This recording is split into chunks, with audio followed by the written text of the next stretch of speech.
Magandang araw, mga kasari-sari. Kamusta po kayo? Kamusta ang inyong tindahan?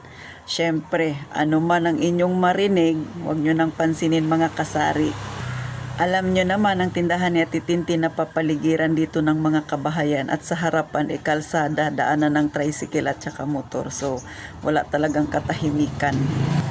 Ngayon, masayang-masaya si Ate Tintin na i-share sa inyo yung kanyang GCash journey, yung mga pangyayari sa kanyang buhay. O, di ba, tawang-tawa ako.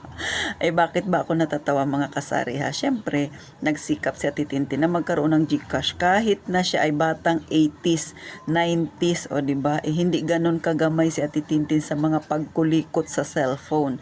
So, at saka syempre may phobia pa talaga ako sa scam na yan mga kasari. Kasi nga hindi rin birong halaga yung na-scam sa akin. So ganun. Pero syempre kailangan nating harapin yung ating kinatatakutan. At saka pera ito, pagkakapirahan ito, dadagdag sa magiging benta ni Ate Tintin. Kasi nga, lagi na lang na araw-araw talaga may nagtatanong, meron po ba kayong GCash kahit 500 lang po? Meron po ba kayong GCash? Wala po akong cash, yan yung ibabayad ko.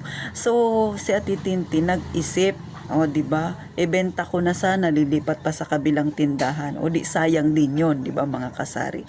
At dahil nga walang pera si Ate Tintin, nag-isip si Ate Tintin. Alam niyo naman si Ate Tintin ninyo, hindi naman po ako mayaman.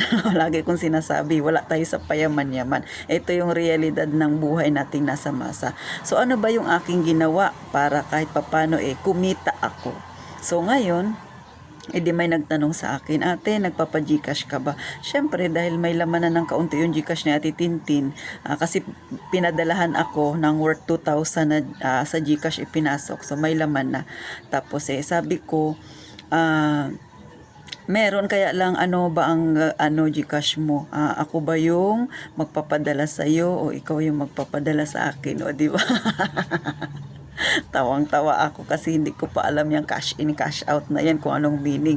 Dahil yun lang yung pinakamabilis ko na way para magkaintindihan kami ng customer ko.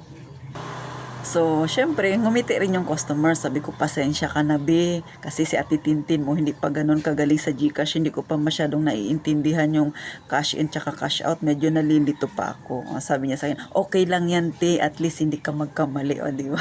Tawang-tawa rin yung customer ko sa akin. Sabi ko, magkano ba? Kasi nga, maliit lang yung laman ng GCash ko. Sabi niya, 700 daw. Ay di, sabi ko, sige, kasi may laman. Sa totoo lang mga kasari, nung mga nakaraan, may laman din ang GCash ko na 2,000. Pero dahil nga takot si Ate Tintin sa mga scam na yan, kasi nga may phobia na ako, so ibinili ko. Ngayon, napadalhan nga ako ng mga nakaraan ng 2,000 ulit, tapos may nagbayad sa akin din sa tindahan na GCash, so naipon-ipon siya mga kasari. So, kailangan harapin ni Ate Tintin yung takot niya sa scam na yan kasi nga sayang pa rin kahit sino naman, di ba, manghihinayang ka sa customer mo. Paano kung yung bibilihin niya worth 150 o di ba, isang transaction lang, sayang din mga kasari. So ganun na napag-isipan ko, pero nga wala akong pera. So ano ba ang ginawa ko? Dahil yung load ko ay medyo malaki naman na mga kasari, tapos yung aking load, syempre minsan naglo-load ako yung aking Smart ay 1.5 ang laman, yung aking Globe ay 1,000 ang laman. Sabi ko, malapit lang naman yung loading station dito sa amin. Bakit hindi ko bawasan muna ang aking puhunan?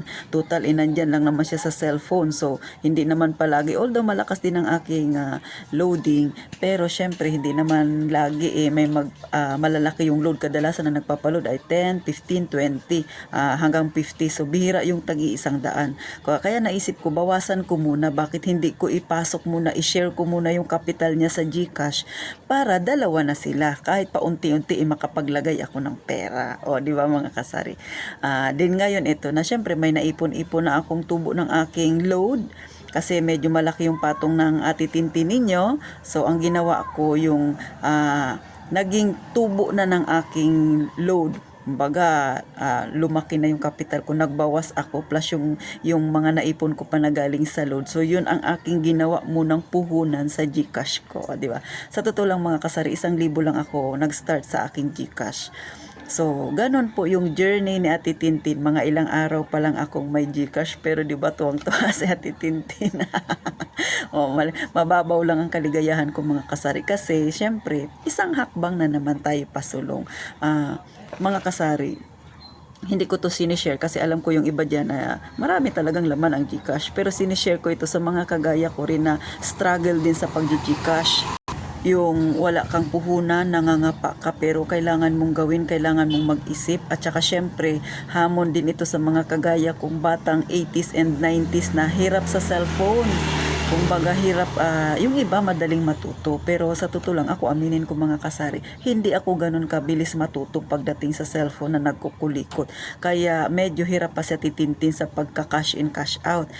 Ang way ni Ate Tintin para magkaintindihan kami ni customer, pag nagsabi siyang magpapa-Gcash siya, ang sasabihin ko, ako ba yung magsesend sa cellphone mo?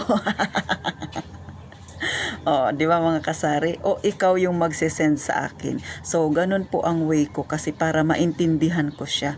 Kasi aminin ko, hindi ako ganun kagaling mga kasari. Pero dahil pera yan, dahil pagkakakitaan yan, syempre, kailangan nating matutunan. So, kaya sinishare ko sa inyo yung aking journey para na rin mamotivate yung iba dyan na kagaya ko na hindi rin ganun kagaling sa cellphone. Medyo nalilito. At saka, syempre, makapagbigay tayo ng idea sa iba na medyo nangangapa din sa kanyang puhunan. Ano ba yung kanyang gagawin? Pero gustong-gusto niya, di ba? Gusto kong ipakita sa inyo na kapag ginusto ninyo na kahit kaunti lang yung puhunan ninyo, magagawa ninyo ng paraan. At saka syempre, naisip ko kasi yung aking load naman, kapitbahay lang na lang din namin halos. Isang sakayan lang naman, pwede kong utusan yung aking anak, nagmumotor lang siya.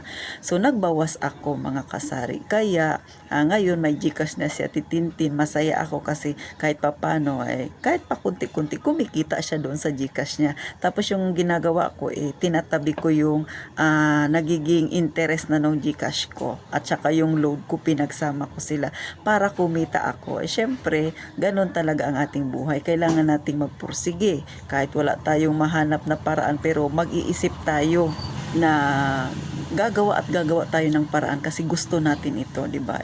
Sayang yun, pangpuhunan. Kailangan nating gumawa ng paraan para lumago-lago ang ating tindahan. At saka, kaya ko na-share din ito para syempre yung mga kagaya ko din dyan na kahit paunti-unti umangat din ang kanilang tindahan. Try nyo rin po yung ginagawa ni Ate Tintin. Kahit nahirap ako, pero gumawa ako ng paraan para maintindihan ko siya pa konti-konti. Pasensya na kayo mga kasari. Talagang ako ay excited lang na ikwento sa inyo. At saka syempre natatawa ako sa pinagagawa ko. Pero totoo po, yun yung aking way para magkaintindihan kami ng customer ko. So, paano? Bago magtapos si Ate Tintin, makikisuyo ako sa inyong mga kasari, sa mga hindi pa nakalike at saka subscribe. Mga kasari, pasuyo naman po, palike na lang at saka syempre subscribe na rin. Konting tulong nyo na kay Ate Tintin para dumami-dami tayo mga kasari. Sa totoo lang mga kasari, kung iisipin mo, di ba, marami pong nagbablog na talaga namang mapera-pera na yung kanilang tindahan. Pero sa akin, kahit na hindi ako mapera, gusto ko pa rin i-share sa inyo yung journey ko sa pagtitindahan. Kasi alam ko, karamihan sa atin, ang mga may tindahan ay nagsimula sa kagaya ko. At saka gusto ko rin syempre mamotivate yung iba dyan na kapag mayroon kang gusto, magagawan mo ng paraan. Kahit, tsaka gusto kong i-share sa inyo, kahit pa kunti-kunti. Sabi ko nga lagi, isang hakbang pasulong. Basta wag ka lang uurong. Kahit may mga problemang dumarating, kakayanin mo yan. Basta ginusto mo. Kaya sana, suportahan ninyo si Ate Tintin para dumami pa tayo mga kasari. Yung mga hindi, yung iba dyan, kagaya ko rin na medyo matagal talagang matuto sa mga Gcash na yan.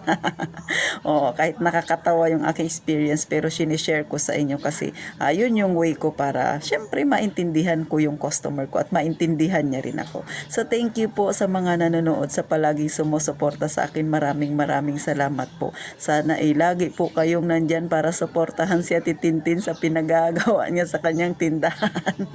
So ganun po, para syempre lahat tayo yung mga wala pang tindahan dyan magkaroon din ng kaalaman. Syempre hindi ako nahihiyang i-share yung ganyang experience ko kasi wala namang nagsimula na alam agad ang kanyang ginagawa. Walang nagsimula sa GCash na alam niya na kaagad magpindot-pindot. Pero syempre si Ate Tintin medyo struggle talaga sa ganyan. Pero nag-try po ako. Tsaka gusto kong iharapin yung aking takot na sa mga scam na yan kasi nga na-scam na ako. So, salamat pong muli mga kasari. Gaya ng sinasabi ni Ate Tintin palagi, mag-iingat kayo mga kasari.